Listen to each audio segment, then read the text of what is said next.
A reforma tributária para o Brasil prevê a criação do Imposto sobre Bens e Serviços, o IBS, com a unificação de 5 tributos: IPI, PIS, COFINS, ICMS e ISS. Esse imposto único deve ser complementado pelo imposto seletivo, que será o responsável por taxar cigarros, outros produtos do fumo e bebidas alcoólicas. Senadores e deputados também podem sugerir alterações até depois de amanhã.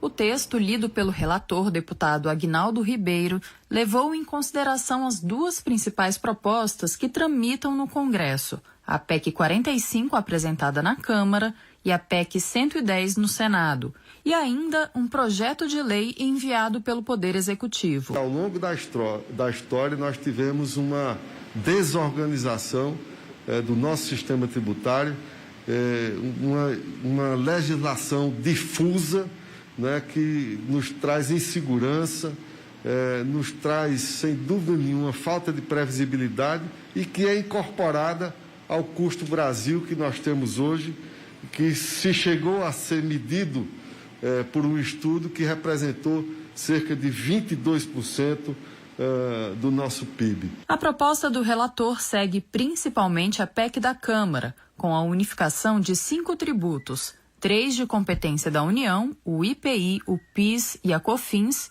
e 2 de estados e municípios, ICMS e ISS. A ideia é somar esses tributos em uma única alíquota, o Imposto sobre Bens e Serviços, o IBS, que será complementado pelo Imposto Seletivo, responsável por taxar cigarros, outros produtos do fumo e bebidas alcoólicas. A progressividade na renda e no patrimônio foram pontos prioritários do relator. É justamente no momento de tamanha dificuldade que nós temos, que talvez seja a oportunidade, e eu tenho essa convicção, de avançarmos para modificarmos estruturalmente o nosso sistema tributário. Vossa Excelência fez um trabalho troiano. Após a leitura do relator, até o dia 7/5, até sexta-feira, o relator vai receber sugestões dos membros da comissão. E aí, aqueles que não são membros podem procurar os membros e fazer as suas sugestões. No dia 11, terça-feira, portanto, da próxima semana, a gente vai fazer a apresentação final do relatório. Tá aí, mas a apresentação desse relatório, desse parecer de Aguinaldo Ribeiro, não foi tão pacífica assim. A gente vai conversar com o nosso correspondente em Brasília. Vamos à capital federal.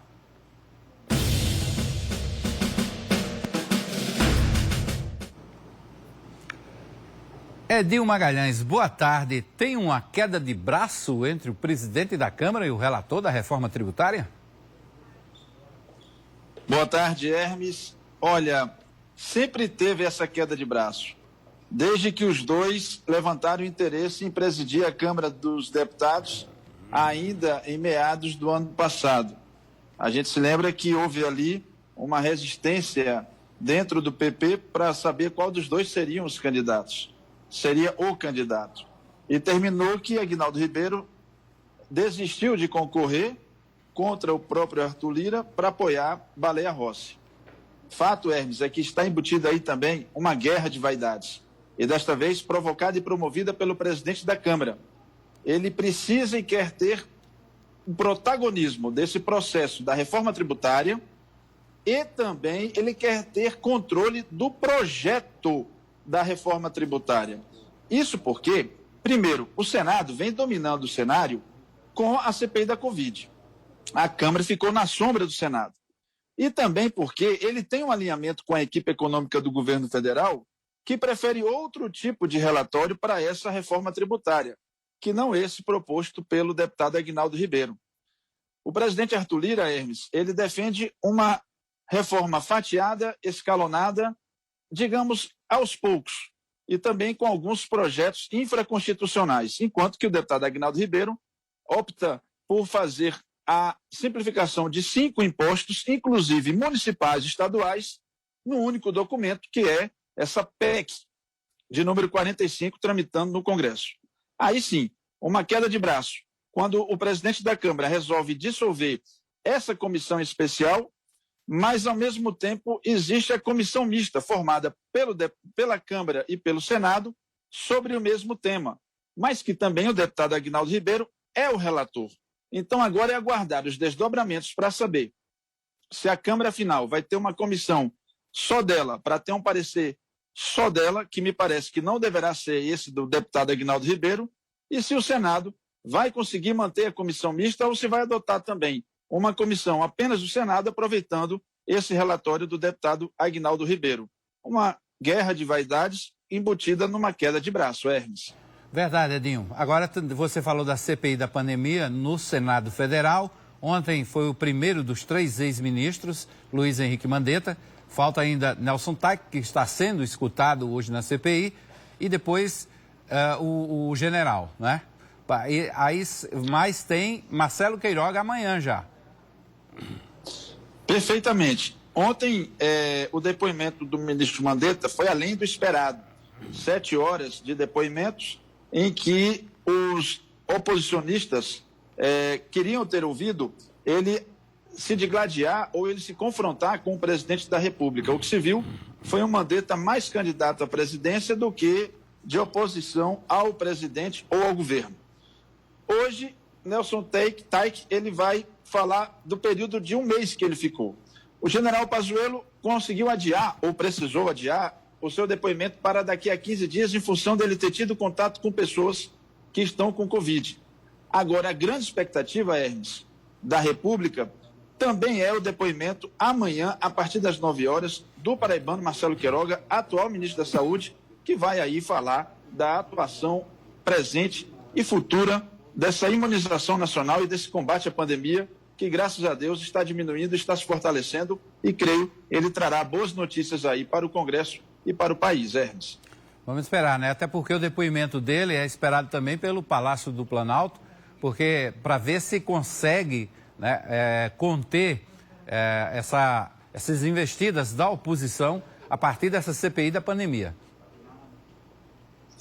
Perfeitamente. A CPI, Hermes, ela promete aí durar pelo menos 90 dias. Pode ser prorrogada por outros 90.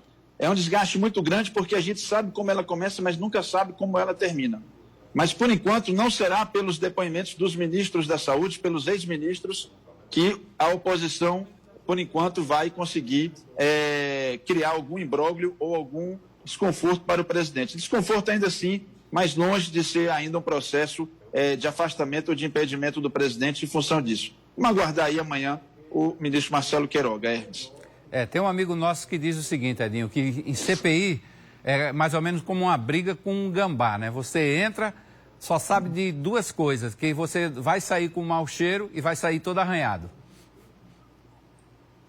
Pois espero que seja o suficiente para poder dar maior transparência aos atos do governo e que possa servir de lição aí para todos os gestores, não somente do governo federal, mas também dos governos estaduais e municipais, Hermes, de como lidar com essa pandemia, de como lidar com recursos públicos e como lidar com a população para a gente se proteger, se imunizar e avançar nessa luta contra a Covid-19.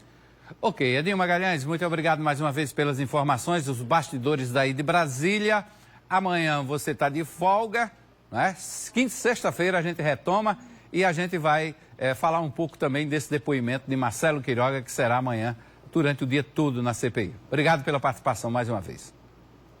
E atualizar até lá sobre a reforma tributária. Um abraço e até sexta. Um abraço, até mais. Final do Correio Debate.